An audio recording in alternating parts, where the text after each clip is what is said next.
Welcome to McPlum, simple solutions served daily. In this video, I will explain how to use the Draw Mask in FCPX. First, navigate to the Effects browser and find the Draw Mask effect. It's a fantastic tool for isolating specific areas of your footage. Simply drag and drop it onto your desired clip in the timeline.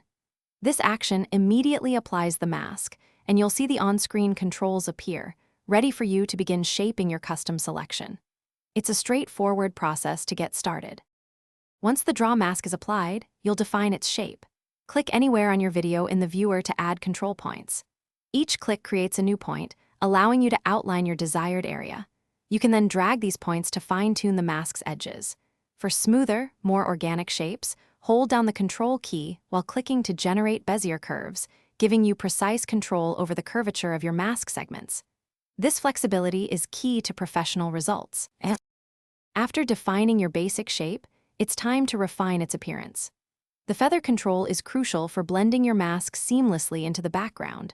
A value of around 10 to 20 pixels often works well. Fall off further refines this, controlling how quickly the feathering fades.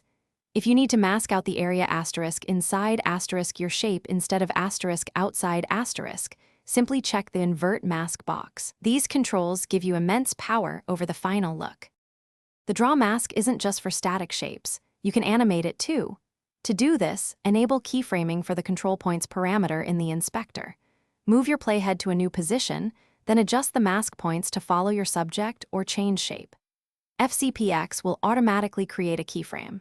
This allows you to create sophisticated effects, like tracking a moving person or gradually revealing text, adding a professional touch to your video edits. Thanks for watching, stay juicy, and subscribe.